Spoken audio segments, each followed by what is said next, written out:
પ્રકરણ 10 લેખણ ઝાલી નો રહી. વિદ્યાર્થી મિત્રો, આજે આપણે ગુજરાત અને સૌરાષ્ટ્રના સીમાડે ભાલ અને કનેર પંથકમાં આવેલા એક નાનકડા ગામડાનું જીવન અને અહીંના લોકોની વાર્તાનો અભ્યાસ કરીશું. આ વાર્તા દર્શાવે છે કે કેવી રીતે કહરસંગ દ્વારા કરવામાં આવેલી દંડાઈનો બદલો લેવા હરખચંદ યુક્તિઓનો પ્રયોગ કરે છે. તે જાણવું રસપ્રદ બનશે. ગુજરાત અને સૌરાષ્ટ્રના સીમાડને અડીને ભાલ અને કનેર પંથક ભાગડીપને પથરાયેલા છે.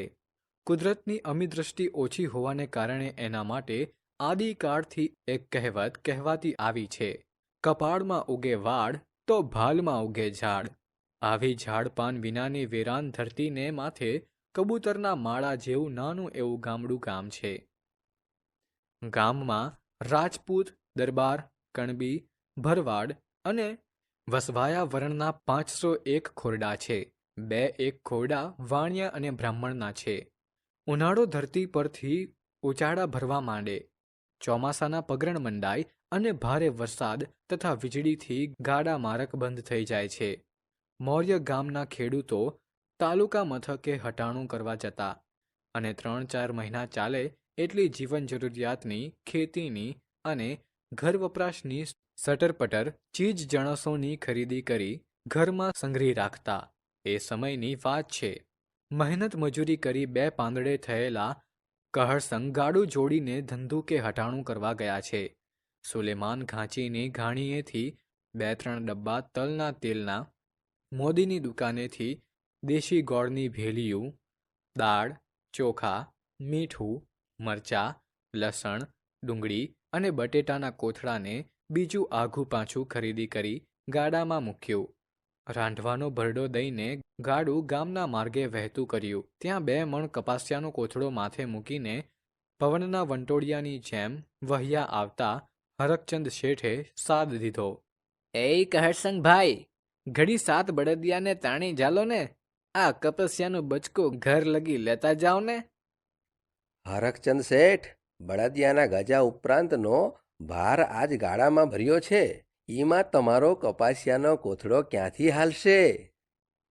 એ ભાઈ સાબ, કપાસિયા ભરીએ કોઠી થોડી જ ફાટી જાય. ભલા થઈને આટલું બાચકું લેતા જાઓ. હરખચંદ શેઠ, ગામમાં હાટડી માંડીને બેઠા છો તો માલ લઈ જવા આગવું ગાડું ભાડે કરી લેતા હો તો. નરી વાણિયા વિદ્યા જ વાપરો છો. ભઈલા, આજ તો હાટની ખરીદી કાંઈ ન હોત. વૈદ્યના પડીકા લેવા આવ્યો હતો, પણ થયું કે ઘરે ગાય વિયાય એવી છે ને અહીં સુધી આવ્યો છું તો લાવને કપાસિયાનું બાચકું નાખતો જાઉં. ગાડાવાળા કોઈને કોઈ હરીના લાલ મળી રહેશે. શેઠિયા, તમે નેવાના પાણીએ હાથ ધોવો છો ને? કાયમ મફતિયું કોણ લઈ જાય? કોક દી નાણાં ભીડ હોય ને ઉછીનું ઉધાર લેવા આવીએ ત્યારે તો હાટડીએથી હેઠા ઉતારી દ્યો છો. ઈ સાંભળે છે. ઓલ્યું કહે છે ને કે આપણે વેત નમીએ તો કોઈ હાથ નમે, સમજ્યા? કહરસંગ ભાઈ, ઉધારે તો આખી હાટડી દઈ દેવી, પણ વખતસર ચોપડા ચોખ્ખા કરવા જોવી ને. 3 વરહ લગી નાણાં ભરો નહીં ને ઉઘરાણી કરીએ ત્યારે આંખો કાઢો, એમ હાલતું હશે? અમારે આગળ પેટ છે ને. આ સાંભળીને કહરસંગે મનમાં ગાંઠ વાળે કે આજ માંડ ઘાયે ચડ્યો છે. વાણિયો હમણાં ફાટીને ધુવાડે વહી ગયો છે.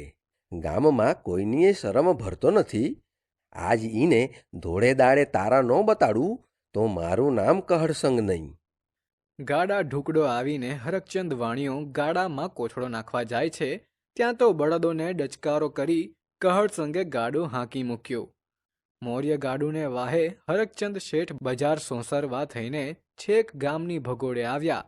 શેઠીએ રાડ પાડી, એ કહરસંગ ભાઈ, ઘડીવાર બળદોને તાણી જાલો ને, માથે 2.5 મણ ભાર છે, ઈ તો જુઓ.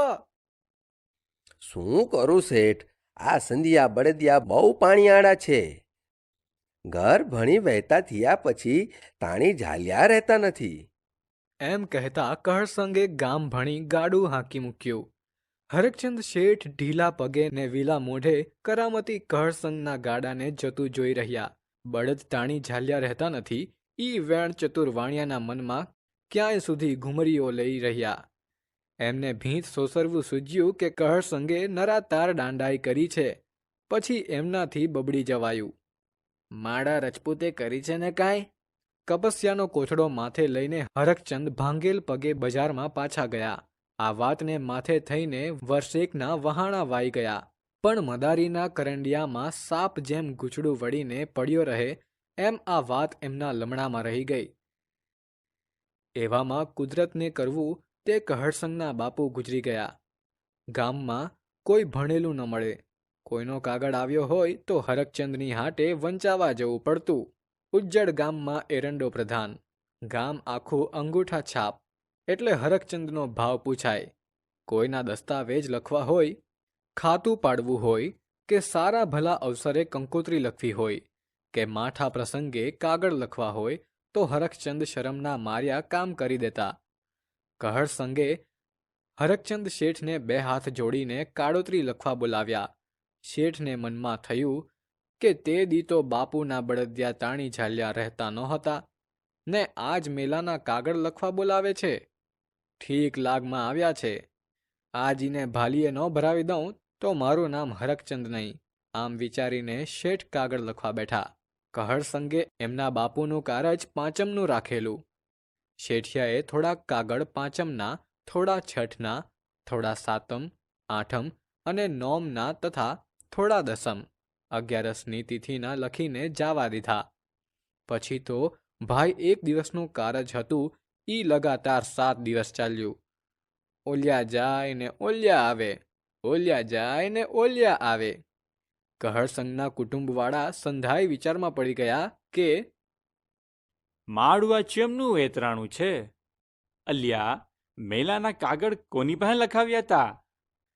કાગળ તો હરકચંદ શેઠે લખી દીધા હતા. ઈ તો ડાહ્યું મનેક છે. ઈ ઉઠીને આવી ભૂલ ના કરે હો. શેઠિયાને બોલાવીને પૂછો તો ખબર પડે ને. આ તો ખમતીધર ખોરડું છે, પણ કોઈ મોટા પાતળા માણસનું ખોરડું હોય તો ખેતર વેચવા વારો આવે કે બીજું કાંઈ. હરકચંદ શેઠને તેડું મોકલ્યું. હાથમાં ધોતિયાનો છેડો ઝાલી, કાને લાંબી લેખણ ખોસી, માથે રાતી પાંચાળી પાઘડી અને પગમાં મોજડી પહેરી શેઠ કહરસંગના ફળીએ આવ્યા. સૌ પૂછવા લાગ્યા, હરકચંદભાઈ, આ ચેમનું બફાણું છે? શેઠિયાએ ઠાવકું મોં કરી માંડીને વાત કરી. સાંભળો ભાઈઓ, વરહદી મોર્યની વાત છે. કહરસંગભાઈ ધંધુકે હટાણું કરી ગાડું લઈને ગામમાં આવતા હતા. ઈ વખતે બજાર સોંસરો હું કપાસિયાનો કોથળો લઈને ઈમના ગાડામાં મૂકવા ગયો, તે દી ઈમના પાણીયાળા સંધિયા બળદો ઝાલ્યા નહોતા રહ્યા. ઈમના બાપુના કરજ ટાણે કાગળ લખતા લખતા મારી લેખણ ઝાલી ન રહી. બહુ તાણી ઝાલી, ખમ માને તો ને. હરકચંદ શેઠ, મૃત્યુ તો વહેલું મોડું સૌ કોઈનું આવવાનું છે, પણ મોતનો મલાજો જાળવવામાં આપણી માણસાઈ છે. એ પછી સંધાએ કહરસંગને પણ ઠપકો આપ્યો. શરમની મારી એમની આંખો ભઉં ખોતરવા માંડી. વાઢ્ય કાન ને આવ્ય સાન. તે દીથી કહરસંગની અક્કલનું તાળું ઉઘડી ગયું. આજની ઘડી ને કાલ્યનો દી. સારાંશ: આ વાર્તામાં ખેડૂત કહરસંગભાઈ ગાડું જોડીને ધંધુકે હટાણું કરવા જાય છે અને વિવિધ ચીજવસ્તુઓ ખરીદે છે. ગાડું લઈને ગામ પરત ફરતા હરકચંદ શેઠ કપાસિયાનો કોથળો ગાડામાં મૂકી દેવાની વિનંતી કરે છે, પરંતુ કહરસંગ ગાડું હાંકી લે છે, જેનાથી હરકચંદ શેઠ નારાજ થાય છે. કહરસંગના પિતા અવસાન પામે છે અને હરકચંદ શેઠને કાળોતરી લખવા બોલાવવામાં આવે છે, પરંતુ શેઠ પોતાના જૂના દ્વેષને કારણે કાગળોમાં ભૂલો કરે છે, જેના પરિણામે એક દિવસની વિધિ 7 દિવસ સુધી ચાલે છે. અંતે કહરસંગને તેની ભૂલનો પસ્તાવો થાય છે. આ કથા દ્વારા આપણને માનવીયતા, નૈતિકતા અને સમાજના સંઘર્ષો વચ્ચે જીવવાનો પાઠ મળે છે.